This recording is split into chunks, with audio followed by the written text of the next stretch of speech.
últimos anos, as pesquisas de comportamento, inclusive entre os mais jovens, mostram que existe uma aparente recusa do amadurecimento. Essa recusa aparece, por exemplo, na dificuldade de sair de casa, na dificuldade de se autossustentar. O que você é? Uma criança? Eu sou seu filho, porra. Você tem 30 anos, Lúcio. 30! O que você acha que é minha responsabilidade? É cartão de crédito? De manter um relacionamento afetivo com compromisso por mais de um ano. Please, Chip, let me just explain to you. Get the fuck out of my car. E principalmente de ter filhos.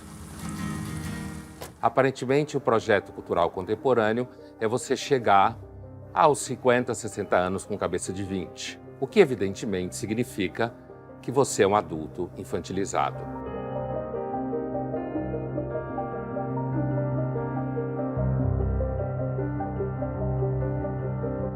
O mundo contemporâneo repleto de adultos infantis.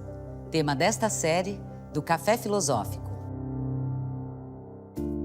Marca, mercado, preço, lucro, palavras do marketing. A disciplina que estuda as relações entre consumidores e empresas, que visa a geração de valor e lucro. Mas não só isso.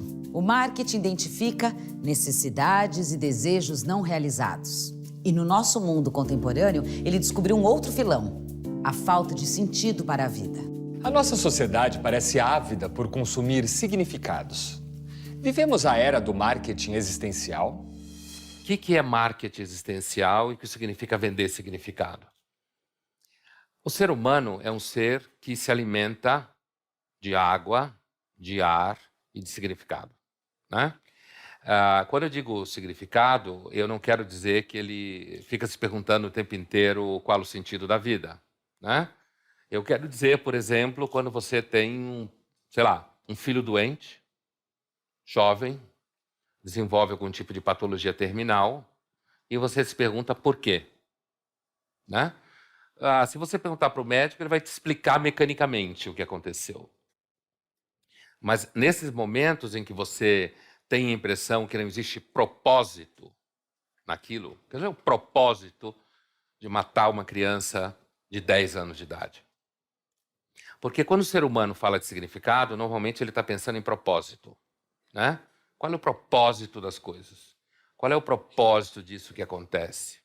Um exemplo no campo espiritual é que você vai dizer, por exemplo, que essa pessoa está pagando um karma, por exemplo, né? Essa pessoa no passado fez algum mal. Essa pessoa, na verdade, não lidou bem com seus conteúdos psicológicos e daí desenvolveu essa doença. Está procurando uma explicação que, de alguma forma, te ofereça um propósito. Qual seria o propósito aqui? Se você lidar bem com seus conteúdos psicológicos, se você não for uma pessoa má, você não vai morrer aos 15 anos de idade na próxima encarnação. A própria possibilidade de haver uma próxima encarnação já carrega consigo a ideia de um propósito.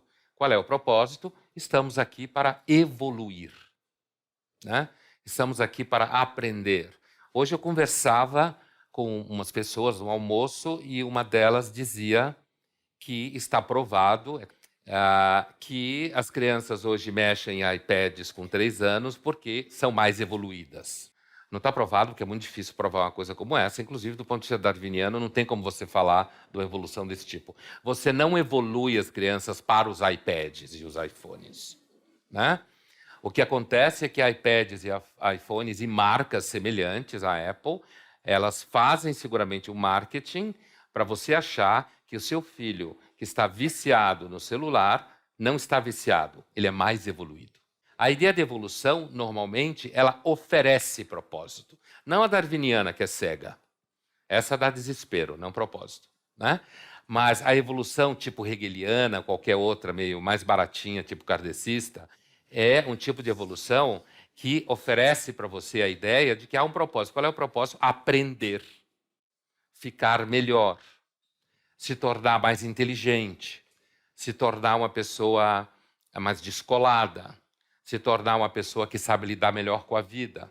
Então, por exemplo, qualquer marqueteiro que trabalha sério hoje sabe que uma das coisas que as pessoas buscam naquilo que elas compram, nos lugares onde elas vão, no que elas comem, é significado. Elas procuram propósitos. Então, alguém, por exemplo, que tem uma dieta super rígida, como eu costumo dizer, comida hoje é statement, como se fala em inglês. Né? O que você come não é só comida, é uma filosofia de vida. Né? Você, recentemente, inclusive, eu li uma matéria dos chamados veganos sexuais. São pessoas que, além de veganas, só fazem sexo com veganos. É sério.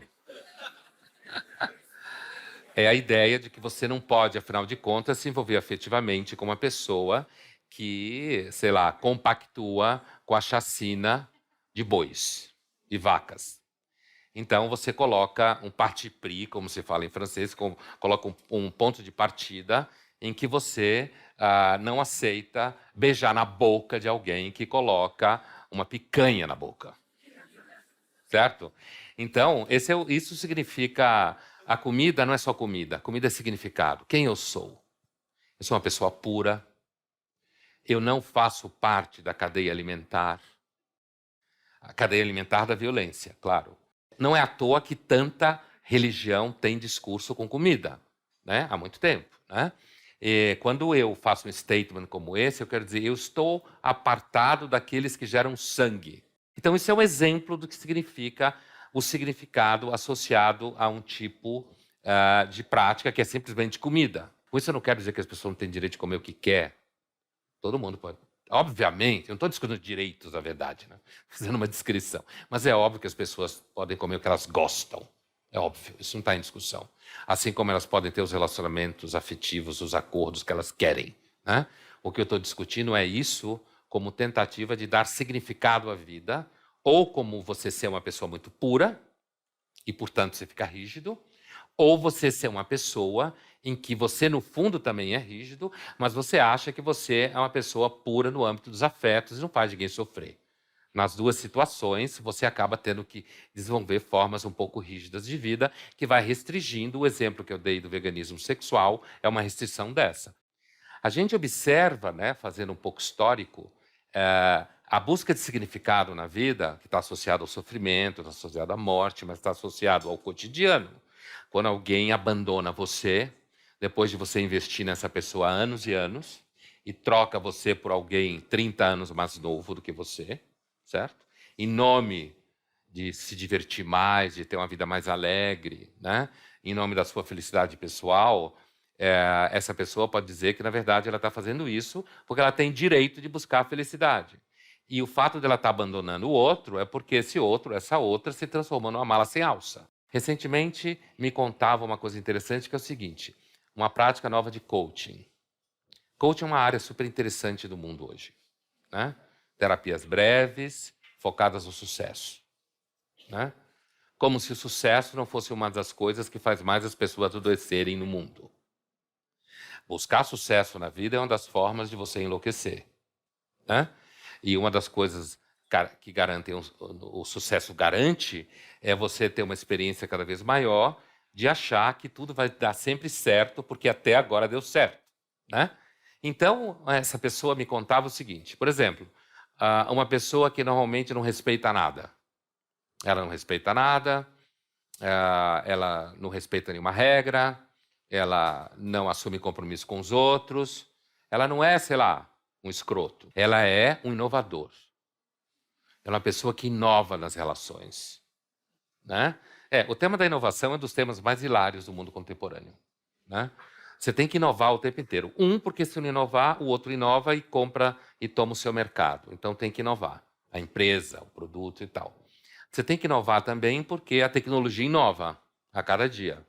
E a cada ano surge um iPhone novo. Né? Um Samsung novo, alguma coisa nova surge.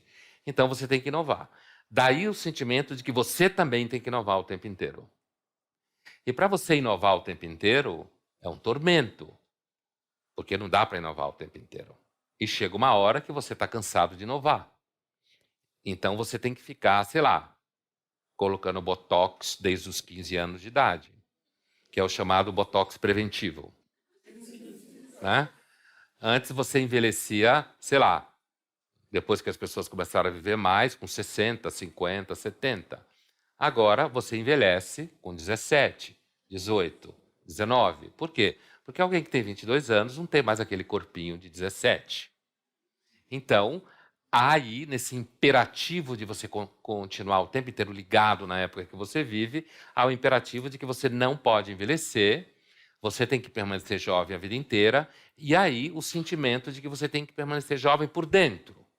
É claro que você não precisa virar uma pessoa chata, mas como eu sempre digo, quando você tem o projeto de chegar aos 60 com cabeça de 20, o seu projeto de vida é ser um retardado mental. Certo? Mas como você é completamente desvalorizado a ideia do amadurecimento, é desvalorizado a ideia do envelhecimento, eu estou falando de uma cultura que é obcecada pelo significado inovação. Tudo tem que inovar o tempo inteiro, tudo tem que ser novo, tudo tem que ser avançado. No próximo bloco, você vai viver mais tempo, você vai se perguntando, afinal de contas, qual é o propósito? Para quê? O que eu estou fazendo?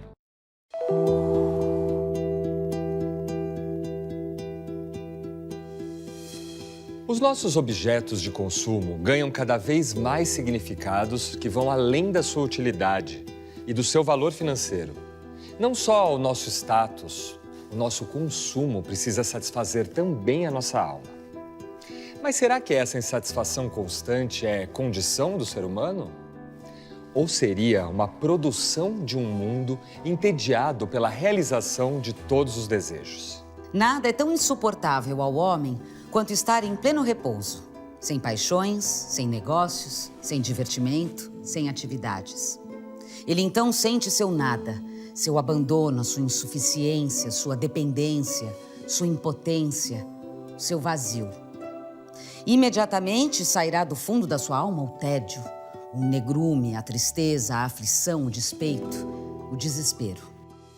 Quando surge essa ideia de um ser humano angustiado, ansioso, né? Alguns falam que a gente vive numa era da ansiedade, né? Se a gente for na filosofia, fazendo um pouco de história, um pequeno recuo, para situar o conceito, como se fala em filosofia, né? O primeiro filósofo no Ocidente conhecido que usa, em francês, ele usa o conceito de angústia, como dizendo que é o centro da personalidade, é um filósofo no século XVII, francês, chamado Pascal. Ele vai dizer que, basicamente, a psicologia humana é fugir da angústia e buscar diversão. Isso ele fala no século XVII. Já no século XIX, você tem, na verdade, o pai da filosofia da existência. Esse é um filósofo dinamarquês chamado Søren Kierkegaard, né? Escreveu um livro chamado Conceito de Angústia, né? Existe em português, que é um livro em que ele situa, assim, de forma sintética, a ideia de que nós somos basicamente angústia. E é importante, esse autor é alguém que sacou uma questão, que é essa questão de um certo sentimento de desorientação, dificuldade de estabelecer valores, desorientação com relação a objetivos, propósitos. Qual é o propósito da vida? Ganhar dinheiro. Não dá só esse propósito. A fórmula que nos oferecem hoje, ela produz uma série de sintomas. Mal-estar de todos os tipos, que eu estou apresentando para vocês alguns deles aqui.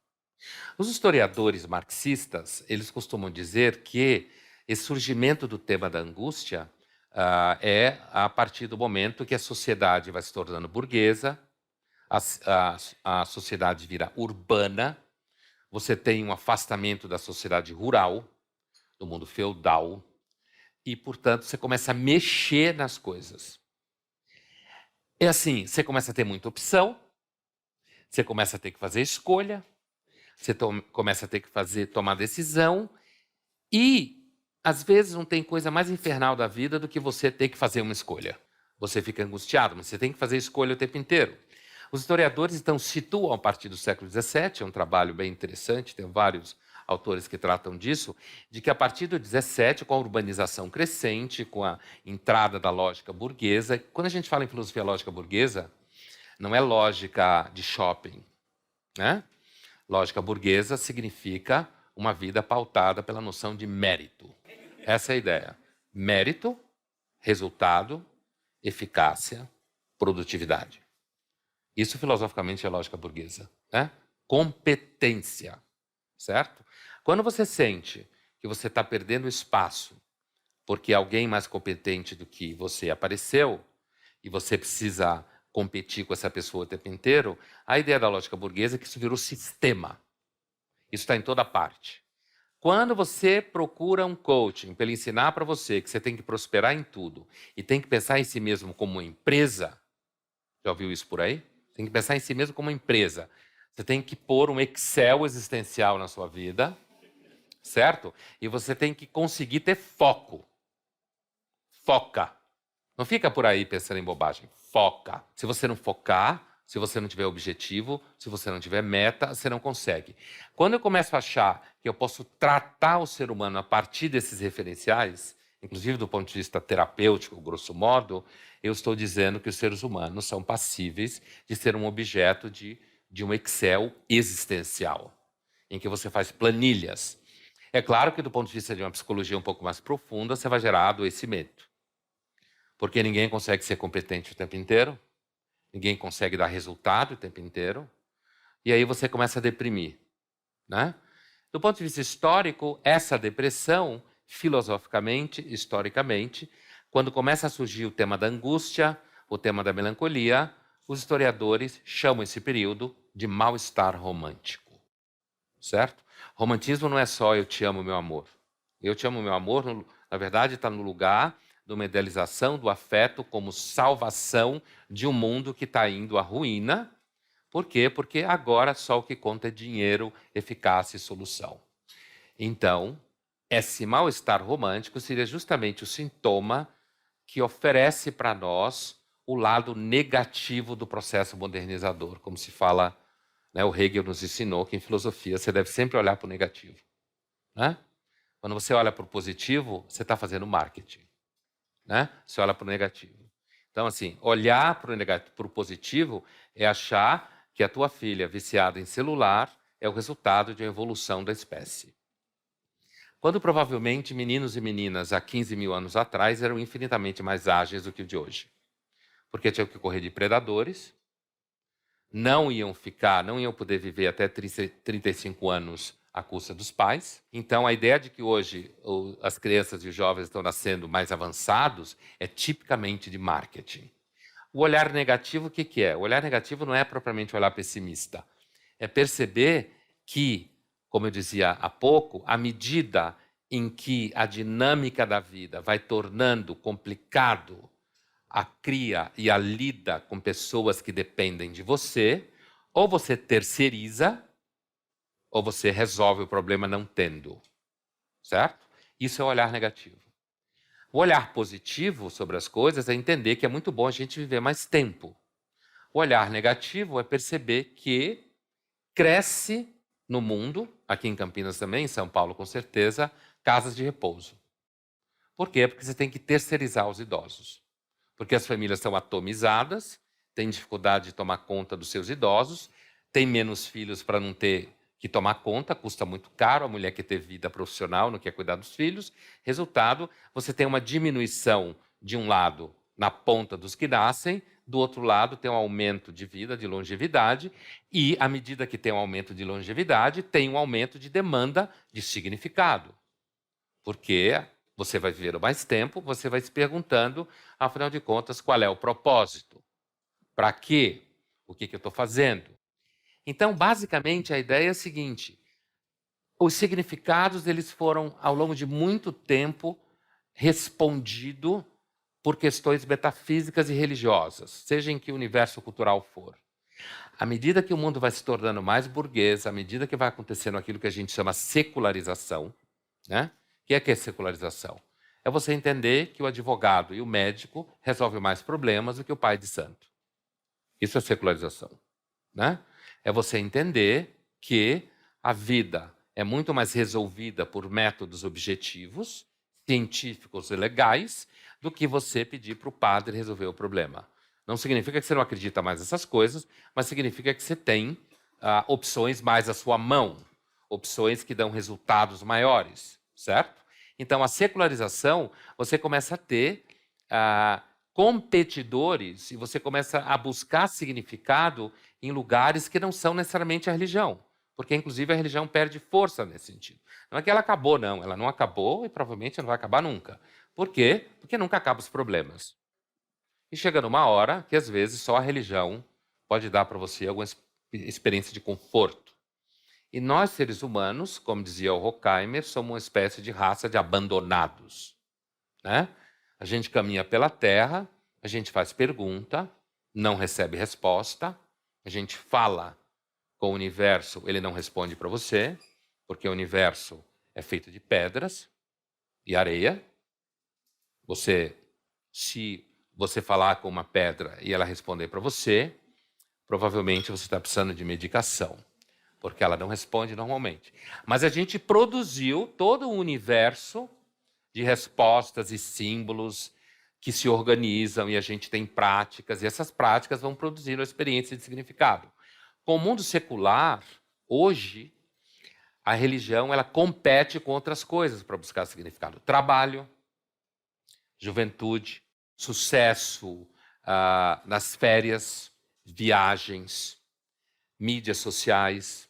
Então, as religiões elas começam, inclusive, a usar mídias sociais. Ela precisa oferecer o produto dela para competir com os outros produtos que tem aí. No próximo bloco, As pessoas nunca são plenamente boas, e as que são, ou são mentirosas, ou doentes.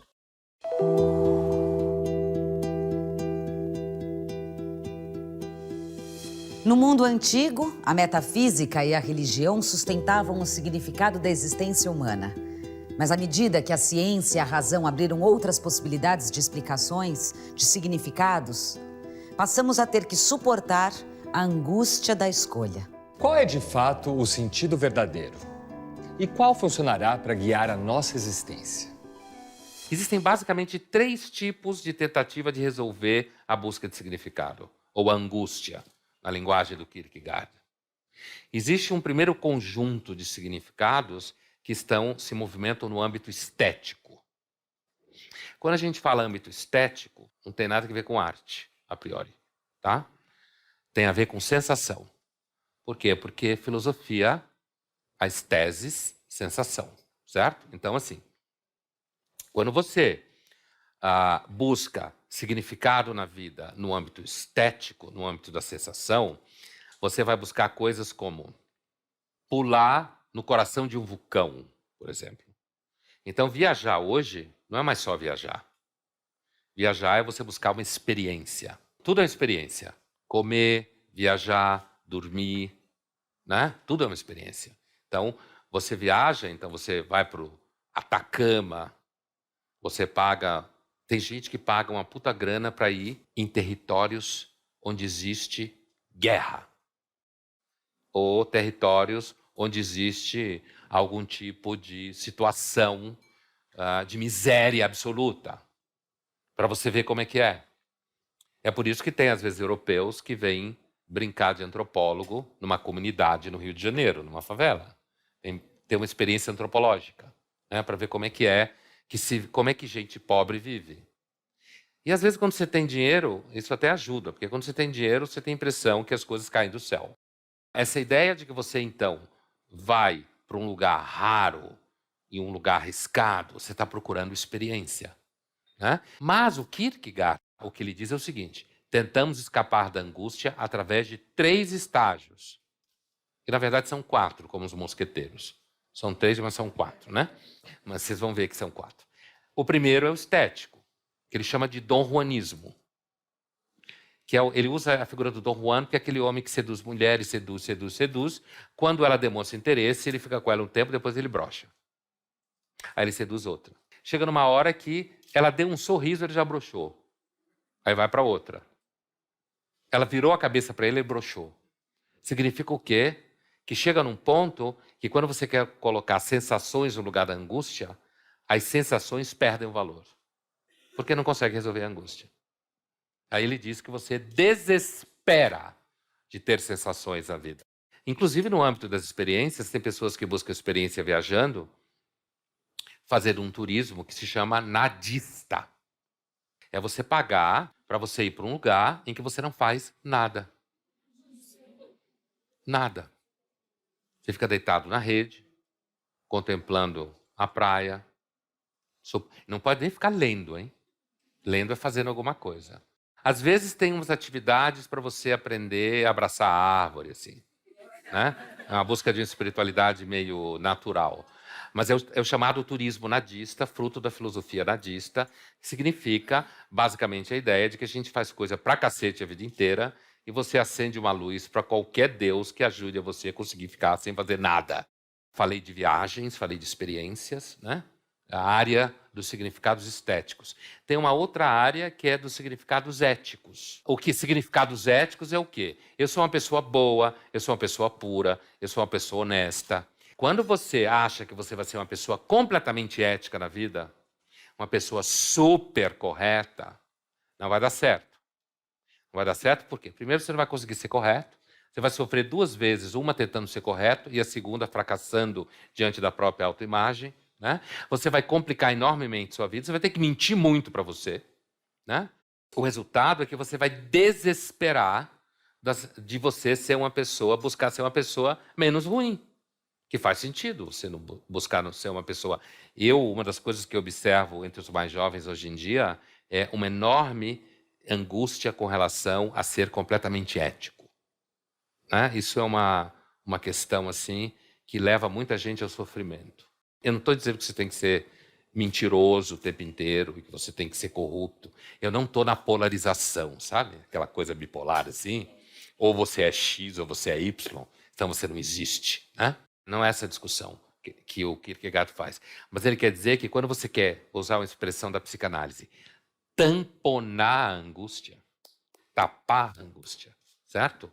Com sensações, pulando em vulcões, atravessando o mundo de bicicleta, conhecendo praias que ninguém nunca esteve, para chegando no fim do mundo buscando sensações, não vai dar. A angústia vai aparecer em você lá. Por quê? Porque angústia. Por que angústia? Porque nós somos seres humanos que nos descolamos de certos esquemas de significado. A sociedade avança não no sentido que está ficando melhorando. Ela anda para frente. Não tem como voltar para trás. Né? Não adianta querer buscar recuperar a família brasileira dos anos 50. Primeiro porque não existe a família brasileira dos anos 50. Não existe, nunca existiu. Né? Aliás, o Nelson Rodrigues mostrou muito bem isso nos anos 50, 60, 70. Né? Tem que andar para trás, né? Não tem como voltar para trás. É claro que você pode andar evitando certos abismos, né? Mas não tem como andar para trás. Mas não vai adiantar.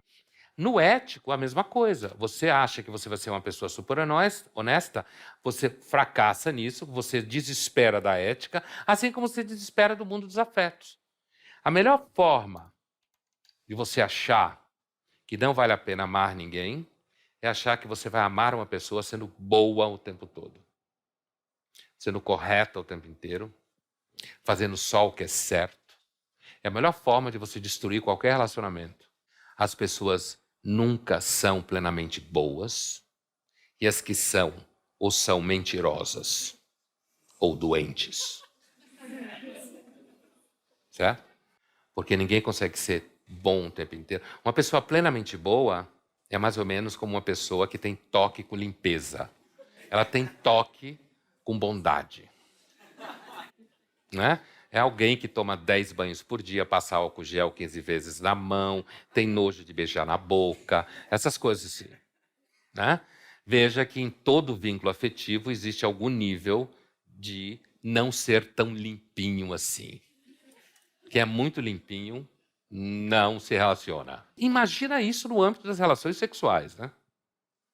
Assim, imagina se você respeitar uma pessoa sexualmente a vida inteira, você não faz nada com ela. Aliás, parte do desejo sexual passa pela ideia de que você atravessou o samba em algum momento. Eu sei que precisa ensinar isso hoje em dia. Né? Você precisa falar disso, trazer isso à tona. Né? A última área do significado, segundo Kierkegaard, é o que ele chama de estágio religioso. Então, busca das sensações, busca de uma vida correta, ética, rígida, e busca de pertencimento a uma doutrina religiosa. Religião sempre ofereceu significado, como eu falava no começo, né? E, assim, o Kierkegaard vai dizer o seguinte, olha, se você acha que você não vai ter angústia, e ele era teólogo e pastor, hein? Certo? Kierkegaard. Ele vai dizer, olha, se você entrar numa comunidade doutrinária, não vai resolver sua angústia. Por quê? Porque você vai perceber que dentro da comunidade doutrinária, o inferno está lá do mesmo jeito. Fracassos, mentiras, hipocrisias, pessoas mais assim, menos assado, né? Humano demasiado humano, como diria o Nietzsche, certo? Então, o que vai acontecer com você? Você vai desesperar da vida religiosa. Perder a fé, né? Então, você vai desesperar de uma vida com prazer e sensações, se você achar que isso resolve e é significado para a vida. Você vai desesperar da ética, se você achar que você vai conseguir ser uma pessoa plenamente correta o tempo todo.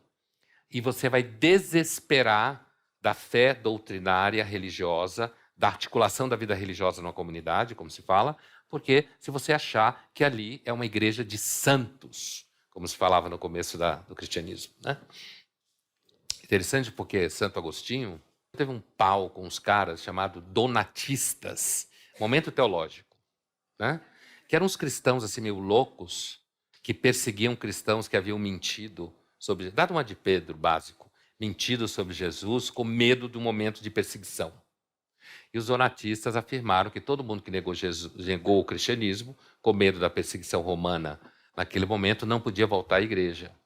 E eles queriam fazer uma igreja de santos, como se fala. E o Agostinho vai defender a ideia que a igreja é uma igreja de pecadores, não é um bordel, né? Apesar que o Agostinho é famoso por dizer Deus me dá a castidade, mas não hoje. É sexta-feira. Castidade sexta-feira é um pecado, né? Mas assim, né? Esse é um pecado. No próximo bloco, a ideia de você vender significados, na maioria das vezes, atrapalha o amadurecimento, porque muitas vezes os significados são muito banais.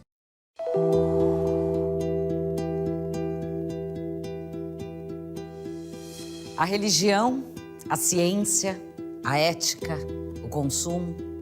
Já tentamos resolver a angústia da existência de diversas maneiras, mas continuamos caindo no desespero. será que a nossa busca por significado está fadada ao fracasso? Aí tem um quarto estágio, né? Eu falei que são 3, mas são 4. É porque o Kierkegaard divide o 3 em 2. Por isso são 4. Existe o religioso 2, que ele chama de salto na fé. Mas no nosso âmbito aqui, da nossa discussão, eu diria que esse último estágio é a possibilidade de você entender que a angústia não vai passar. Ela não tem cura. Ela não tem solução. Nunca vai acabar. Quando você olhar para cá, fugindo, ela vai aparecer aqui. Significa, a ideia do Kierkegaard é que assim, o salto na fé que ele fala, o salto na fé que existe um Deus, ele é teólogo, né? E de que esse Deus não está necessariamente no âmbito doutrinário, institucional, mas é a ideia de que a única forma de você lidar com a angústia é saber que a angústia é você. É a nossa substância, né? Sempre parece que tem alguma coisa fora do lugar, sempre parece que tem alguma coisa que não devia ser assim, e, portanto, esse debate sobre como vender significados, né, que, na verdade, é uma disciplina do marketing, associar significado aos comportamentos, associar significado aos produtos, né, como eu dizia, de comida ou de viagens. A ideia de você vender significados, na maioria das vezes, atrapalha o amadurecimento, porque muitas vezes os significados são muito banais. Uma vez eu escrevi na coluna da Folha uma frase que era a seguinte: você quer procurar uma religião? Procure uma que tem no mínimo 1000 anos. Se passou pela Califórnia, não queira. Se ela disser que tudo depende da forma que você coloca o sofá em casa, não aceite. Certo? Então, o que eu quero dizer? A espiritualidade, todas as formas espirituais antigas e mais consistentes, elas lidam com a ideia de que a busca espiritual passa por alguma forma de atravessamento do que na tradição judaico-cristã se chama de deserto. Né? Enfrentar os demônios. A espiritualidade comoditizada, um dos focos dela é justamente a eliminação desse deserto. Ela oferece para você a ideia que vai dar tudo certo. Que a única coisa que você tem que descobrir é que, na verdade, amar o próximo como a si mesmo começa com você aprendendo a amar a si mesmo. É um Jesus narcisista. E a ginástica que eu já vi de gente tentando me convencer dessa ideia, né, chega a ser hilária. Né? Dizer que Jesus falou isso, na verdade. Né? Então, assim, essa espiritualidade comoditizada é uma espiritualidade que ela elimina as dimensões negativas e, digamos, um tanto mais sombrias do processo espiritual. Por quê? Porque ela é marketizada, comoditizada. Porque a preocupação dela é fazer com que você compre ela. E comprando ela, você consiga usufruir, e a relação comercial, inclusive com quem está vendendo, você consiga usufruir uma ideia de que, no final das contas, Deus criou o universo inteiro para você. Então, assim, caros irmãos, eu espero que tenha ficado claro para vocês essa ideia, que, assim, o mundo contemporâneo repleto de adultos infantis, esses adultos infantis, nesse universo, serão adultos que acabam comprando significados que são meio fracos e meio fakes, quando, na verdade, o amadurecimento estaria mais, é uma hipótese, todo mundo é obrigado a acreditar nisso, né? Estaria mais perto de uma certa lida com a angústia, com a ansiedade, com a insegurança, com a incerteza, às vezes com o que a gente chama na filosofia de contingência, que é um nome chique. É um nome chique para sorte e azar. Né? Então, que todo esse conjunto de elementos, me parece que o amadurecimento, a não infantilidade, a aceitação do amadurecimento, está mais associado a perceber que, às vezes, não é claro o propósito, não tem propósito, não tem significado. E, por incrível que pareça, talvez, nesses momentos, você consiga respirar melhor. E, às vezes, não ter propósito, relaxa, repousa. Né? A ideia é que você tem que encontrar e ter propósito em tudo que você faz, não dá para repousar. Você fica paranoico. Né? Eu queria fazer uma pergunta em relação ao ressentimento. Eu percebo que por trás da infantilização tem um sujeito ressentido. Daí, eu queria que você explorasse o tema da coragem para enfrentar as adversidades e tal. Eu acho que, inclusive, quando eu escrevi o livro sobre marketing existencial, há uns 2, 3 anos atrás, tem um capítulo sobre o ressentimento no livro, né? Especificamente, em que eu exploro o ressentimento como mercado de significado. E eu analiso essa relação entre ressentimento e busca de significado, e infantilização, portanto, né? Como na medida em que o ressentimento faz com que você ache que você tem direito a uma série de coisas. Como fala o Nietzsche, né, o ressentimento ele é o sentimento que faz com que você ache que o universo deveria te amar. Né? O sol deveria brilhar para você. E aí, se eu vou do Nietzsche ao Theodore Dalrymple, aquele psiquiatra inglês, que na verdade chama-se Anthony Daniels, o Dalrymple vai dizer que o ressentimento no âmbito psicossocial é um ressentimento que faz com que você ache que todo mundo é culpado pelo que aconteceu com você ou o que acontece com você. O ressentimento infantiliza porque ele, de certa forma, aliena você da ação. de uma ação que não nasça da ideia de que o outro deve para você, né? E o ressentimento mantém você numa condição infantil, porque o ressentimento faz com que você ache que tudo que acontece com você, a culpa é do outro, né? No plano nietzschiano, é claro, isso está posto, porque esse outro, para o Nietzsche, não existe. O que existe é uma natureza cega, criadora e destruidora.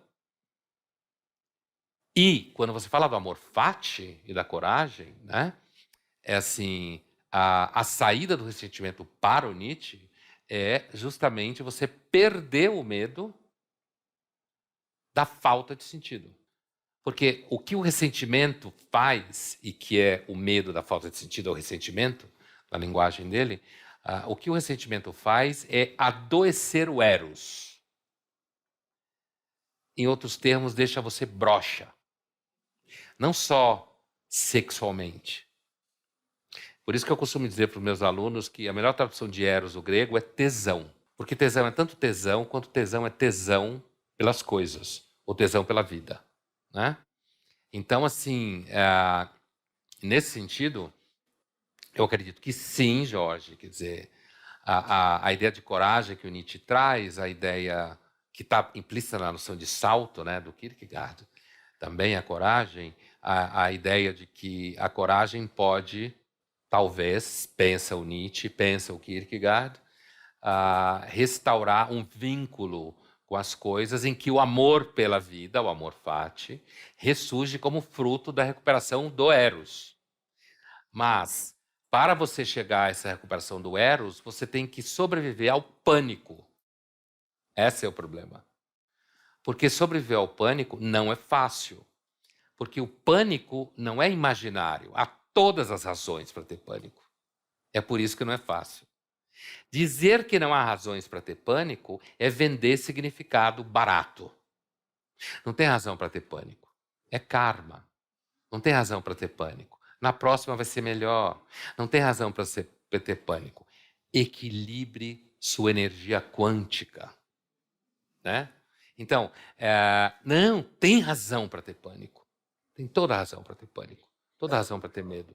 Todos os níveis, do ontológico ao psicológico, ao transporte urbano, a andar na rua, a usar... Tudo tem razão para ter medo. É por isso que a filosofia do Nietzsche ela é tão, digamos, inspirada. Porque o que ele está dizendo não é que não tem razão para ter pânico. O que ele está dizendo é que se você tiver pânico, você não consegue descobrir que existe uma outra razão, que é o vínculo erótico com a vida, que seria resultado da recuperação do eros, que leva você ao amor pela vida. No âmbito do marketing existencial, tecnicamente falando, você também pode vender significados nietzschianos. O Nietzsche é conhecido por... O filósofo estetizante em filosofia, que a gente fala... O que é um filósofo estetizante? É um filósofo que, quando perguntam para ele qual é o sentido da vida, ele responde o gosto. Né? Qual é o sentido da vida? O gosto. O prazer, o gosto, que não significa só coisa gostosa, a capacidade de sentir o gosto da vida. Então, se você está triste, é você saber que está triste. E saber que tem motivo para estar triste. Todos os motivos, várias vezes, muitas vezes. Né? Então, pode existir no marketing existencial, sim, produtos que, inclusive, eu descrevo como sendo produtos que seriam mais caros, né? Que são produtos que têm essa inspiração nietzschiana como matriz. Por exemplo, você ter uma experiência da Amazônia que não tem mosquitos. Os mosquitos não são convidados. Uma pergunta que veio do Fernando, que diz assim: professor, como você vê a decisão do governo de cortar verba de universidades federais por motivos de balbúrdia? O senhor consegue pensar em uma alegação mais infantil para atingir possíveis focos de contestação? Eu sabia que essa pergunta ia vir em um momento ou outro. Eu acho que ele perguntou e respondeu bem, né? Mesmo que você entenda que as universidades precisam abrir o debate, porque na universidade não existe muito debate. Quem é da universidade, como eu, um animal acadêmicos, sabe que não existe debate na universidade. Não existe, inclusive, para não criar problema. Essa ideia de que a universidade produz é uma usina de ideias e tal, isso é mais ou menos verdade. Às vezes é um pouco, às vezes é, não estou dizendo que não é.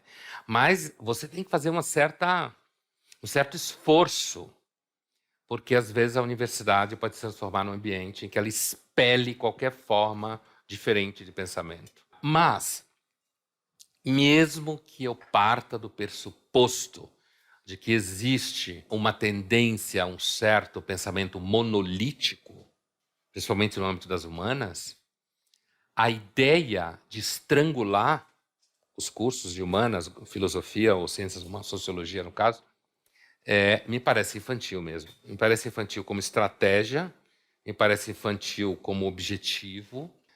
Você tem grandes universidades americanas que, inclusive, oferecem mestrado e doutorado de graça em filosofia. O maior país capitalista do mundo. A sociedade em que o mérito mais vale no mundo. Né? A sociedade mais instrumental da face da Terra. Né? Até lá. Né? Eu não acho que sempre funciona os comparativos, mas assim, nesse caso me parece importante, porque assim, é um equívoco de uma monta, né? Porque é de graça. Porque nem tudo que não dá dinheiro não é importante. Eu sei que falei não demais, mas é isso mesmo.